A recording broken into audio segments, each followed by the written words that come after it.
నుంచి ఖమ్మం జిల్లా వరకు మా మిత్రుడు బట్టి విక్రమార్క గారు పాదయాత్ర చేసినప్పుడు పేదవాళ్ళు, ముఖ్యంగా దళితులు, గిరిజనులు, ఆనాడు పోడు భూముల పట్టాలు పొందిన వాళ్ళు కావచ్చు, ఇందిరమ్మ రాజ్యంలో ఆనాడు అసైన్మెంట్ భూములు దాదాపుగా 25 లక్షల ఎకరాలు పేదలకు పంచిపెట్టిన వాళ్ళు కావచ్చు, లేదా స్వకష్టార్జితంతో సంపాదించుకున్న సొమ్ముతో కొనుగోలు చేసిన భూముల వివరాలు చిన్న చిన్న సమస్యలతోని శాశ్వతంగా తమ భూమి తమది కాదు అని తెలిసినప్పుడు వాళ్ళ ఆవేదన, వాళ్ళ దుఃఖం వర్ణాతీతం. తను కష్టపడి జీవితాంతం తనకు గ్రామంలో గుర్తింపు, గౌరవాన్ని తెచ్చిపెట్టిన తన సొంత భూమి తనది కాకుండా పోతున్నప్పుడు ఆ భూ యజమాని యొక్క బాధను మనం అర్థం చేసుకోవాలి. నాడు ప్రభుత్వంలో ఉన్న పెద్దలకు శాసనసభలో చర్చల సందర్భంగా కానీ ఇతర ప్రజాప్రభుత్వ కార్యక్రమాలలో ఎంత మాత్రం చెప్పినా వాళ్ళ చెవికి ఎక్కలేదు. అందుకే చివరగా మేము చెప్పినాం, మా ప్రభుత్వం వస్తుంది, ధరణిని ఆనాటి ప్రభుత్వం చేసిన చట్టాన్ని బంగాళాఖాతంలో ఇసురుతామని. వాళ్ళు చేసింది తప్పు, దాన్ని బంగాళాఖాతంలో విసరడం పెద్ద విషయం కాదు.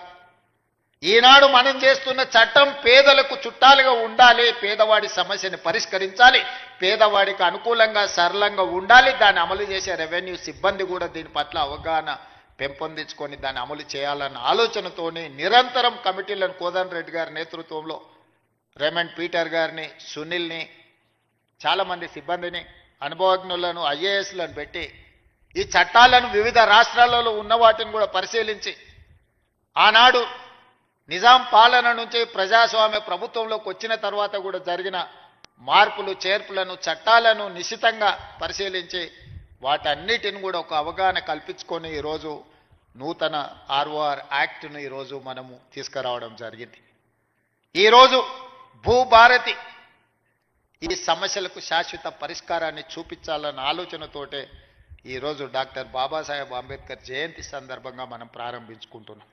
దీనికి సంబంధించి వివిధ సందర్భాలలో ప్రజలను సంప్రదించి ప్రజాభిప్రాయాన్ని సేకరించి ప్రజల నుంచి వచ్చిన సమాచారాన్ని క్రోడీకరించి ఈరోజు చట్టాలను తయారు చేసి ఈ చట్టాలు ప్రజలకి శాశ్వత పరిష్కారాన్ని చూపించాలన్న ఆలోచనతో మా ప్రభుత్వం ఈరోజు ప్రజలకు అంకితం చేస్తుంది. ఈరోజు 4 మండలాలలో పైలట్ ప్రాజెక్టుగా గ్రామాన రెవెన్యూ సిబ్బంది వెళ్ళి అక్కడ అధికారులు ప్రజలను కలిసి వాళ్ళ నుంచి విజ్ఞప్తులు తీసుకొని వాటిని పరిష్కరించే విధంగా ఈరోజు కలెక్టర్లకు ఆదేశాలు ఇవ్వడం జరిగింది.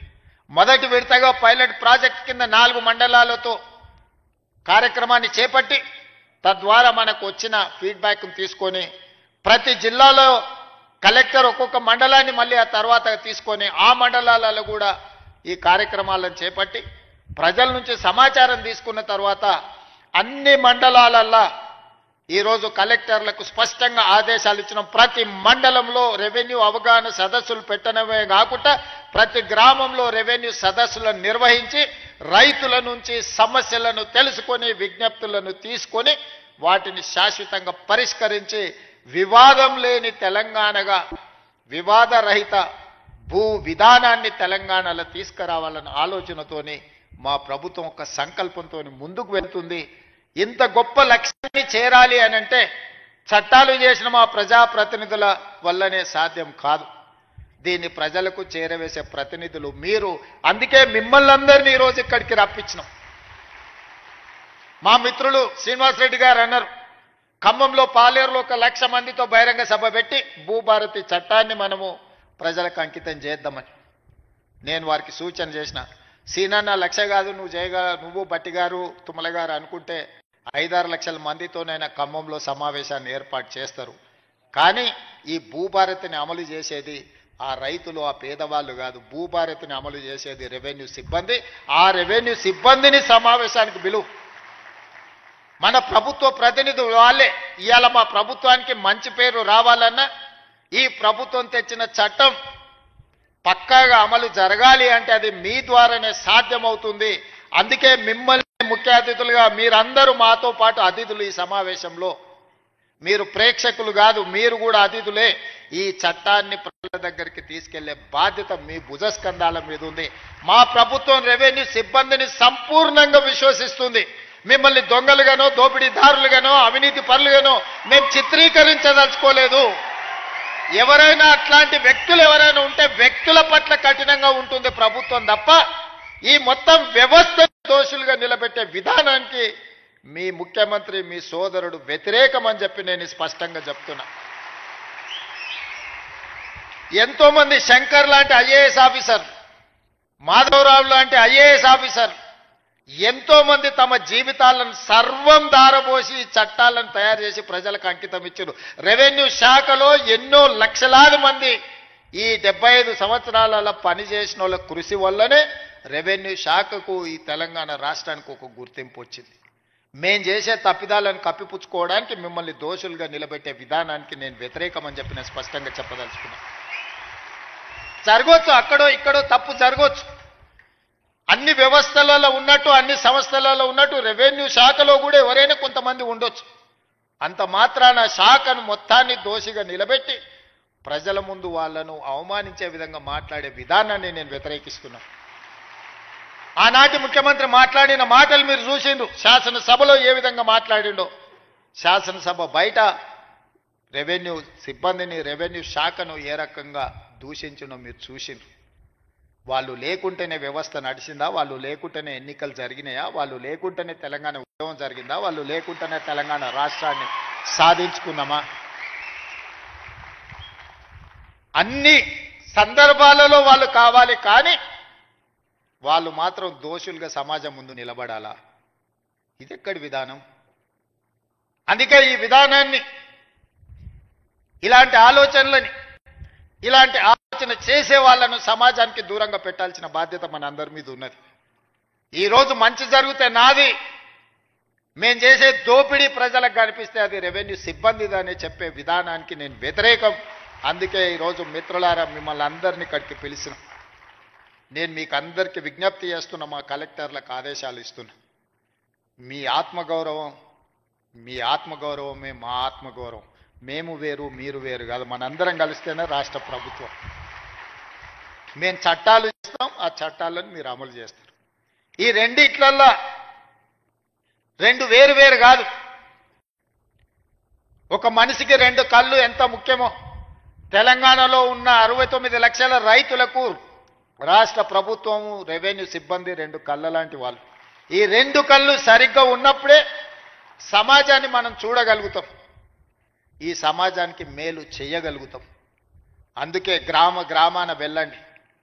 ఏదైతే మన ప్రతిష్టకు భంగం కలిగిందో, మనల్ని అనుమానించే విధంగా, మనల్ని సమాజంలో దోషులుగా నిలబెట్టే ఆలోచన విధానాన్ని ఈరోజు ప్రక్షాళన చేయాలి, కడగాల్సిన అవసరం ఉన్నది. ఆ ప్రజల దగ్గరికి వెళ్ళి ప్రజా దర్బార్లు నిర్వహించి రెవెన్యూ సదస్సుల ద్వారా ప్రజల సమస్యలు తెలుసుకొని ఎవరి భూమి వాళ్లకు పక్కాగా లెక్క ప్రకారం లెక్క రాద్దాం.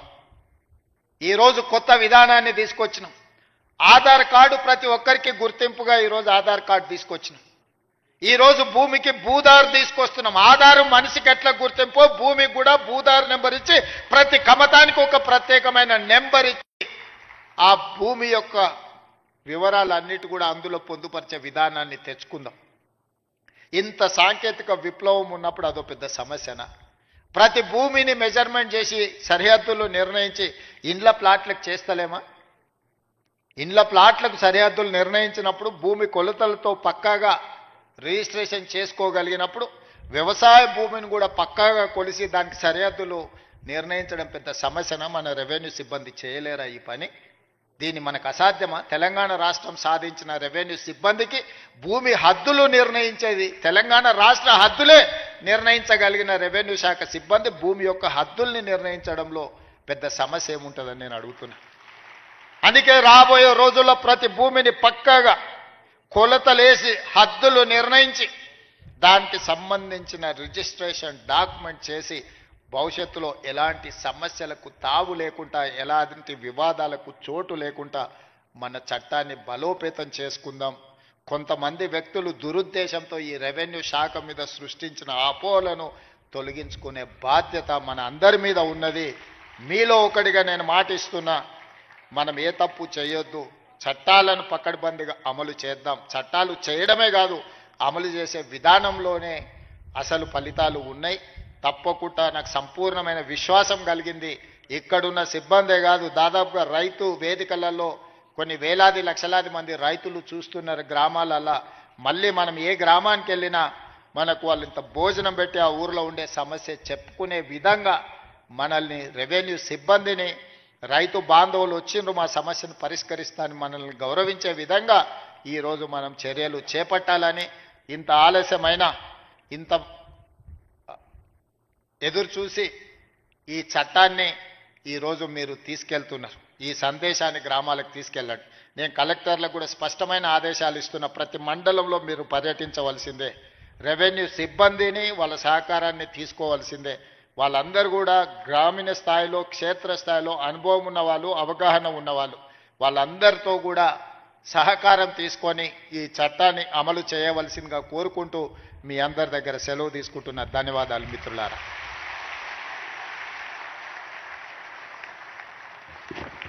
ప్రతి చిన్న భూకమ్మతంలో క్షేత్రస్థాయిలో రైతు పండగ